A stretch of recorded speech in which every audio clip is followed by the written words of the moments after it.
Hello everyone, welcome to my YouTube channel. Today we are going to talk about this movie, and its name is Escape from Alcatraz.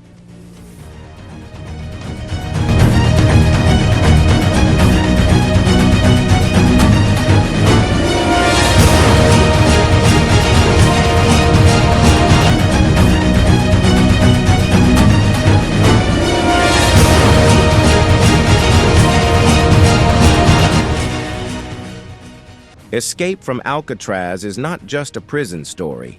It is a slow-burning psychological journey into isolation, patience, and the human instinct to resist captivity.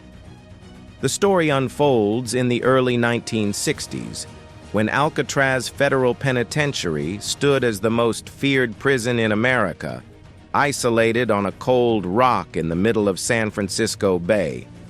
Surrounded by freezing water and powerful currents, Alcatraz was designed to be escape-proof, a place where hope itself was meant to die. Inmates sent here were not ordinary criminals.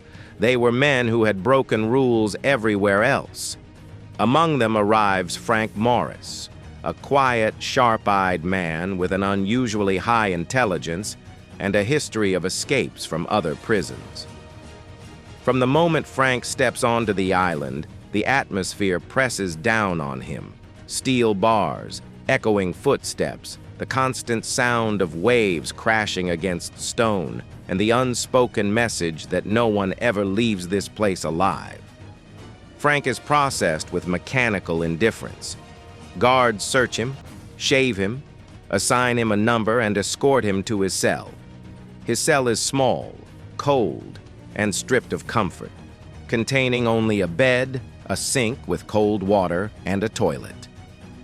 As the door slams shut, the sound reverberates through the cell block, signaling the start of a daily routine built to crush individuality.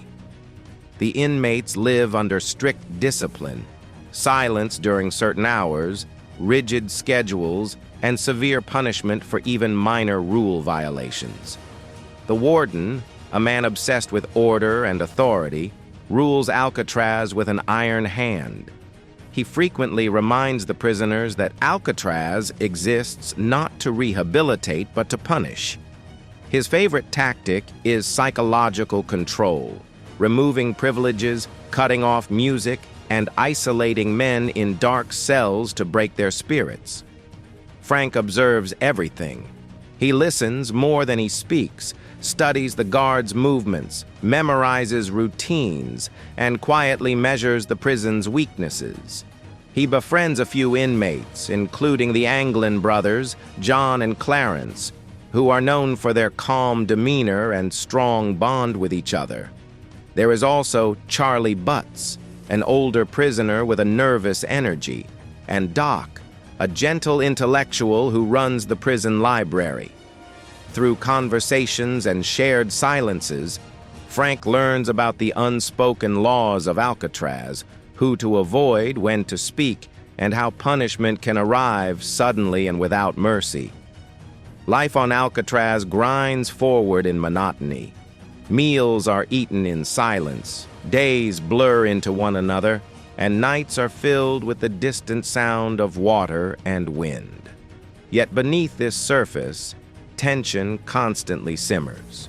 The warden's cruelty becomes increasingly clear when he punishes inmates harshly for minor offenses.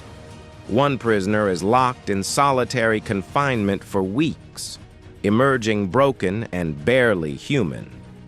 Doc, after being humiliated and stripped of his library privileges, reaches a breaking point that ends tragically. These events leave a deep mark on Frank, reinforcing his belief that survival here requires more than obedience. It requires escape. Frank begins to test the prison's physical limits. He discovers that the concrete around the air vents in his cell has been weakened over time by moisture and salt air.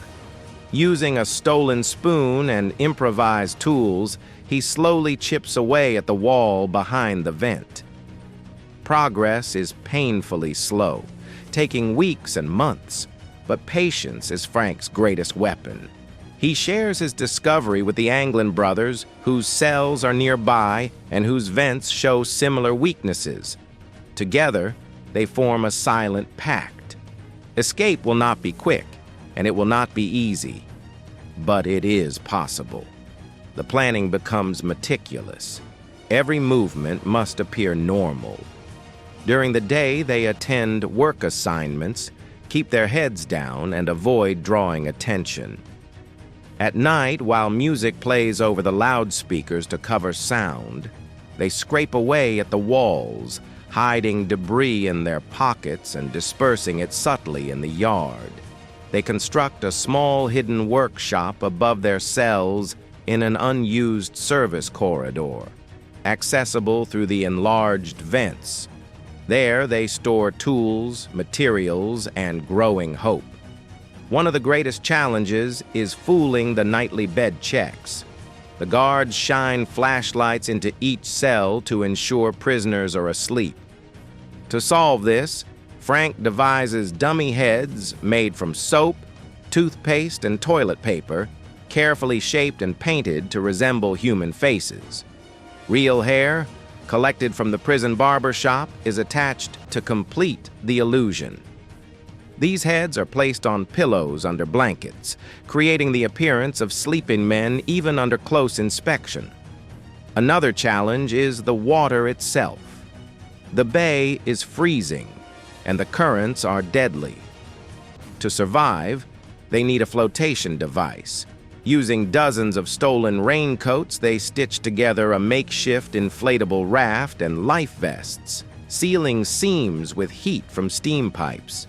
Testing and refining the raft takes months, all done in secrecy. Each step carries risk. Discovery would mean permanent solitary confinement, or worse. As the escape date approaches, tension builds. Charlie Butts attempts to join the plan but struggles with timing and precision. The group debates whether he is ready, knowing that one mistake could doom them all. Meanwhile, the warden increases inspections, suspicious of unexplained repairs and missing items. The pressure is immense, but Frank remains calm, focused on the details that will make or break their attempt. Finally, the night arrives. The prison settles into its usual quiet, guards making their rounds, unaware that history is about to shift. Frank and the Anglin brothers place the dummy heads in their beds, arrange blankets carefully, and slip through the enlarged vents into the service corridor. They climb pipes, navigate narrow passages, and emerge onto the prison roof under cover of darkness. The city lights of San Francisco shimmer in the distance, a cruel reminder of freedom so close yet so far. On the roof, the cold wind cuts through them. They lower themselves down a kitchen vent pipe to the ground, reach the shoreline, and inflate the raft. The bay looms before them, dark and unforgiving.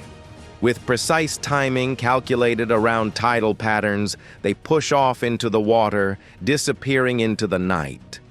Charlie Butts fails to escape, unable to widen his vent in time, and is left behind, later discovered by guards. Morning comes. Guards conduct routine checks and find nothing unusual until one guard touches a head that rolls unnaturally. The alarm sounds. Chaos erupts as the prison goes into lockdown. Search teams comb the island and surrounding waters. Pieces of the raft and personal items are found, leading authorities to conclude that the men drowned. The warden declares the escape a failure, insisting that survival was impossible. Yet doubts linger. No bodies are ever recovered. Years later, evidence emerges suggesting the men may have survived. Sightings, letters, and family accounts that hint at a life beyond Alcatraz. The escape becomes legend, a story that challenges the idea of absolute control. Frank Morris and the Anglin brothers transform from prisoners into symbols of defiance, proving that even the strongest walls can be defeated by intelligence, patience, and hope. Escape from Alcatraz ultimately is not about running from a prison. It is about resisting dehumanization. It is about the quiet power of observation, the discipline of long-term planning, and the refusal to accept a life without dignity.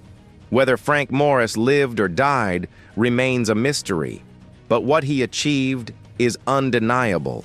He exposed the cracks in a system designed to be flawless, and in doing so, he reminded the world that freedom is an idea no prison can fully contain.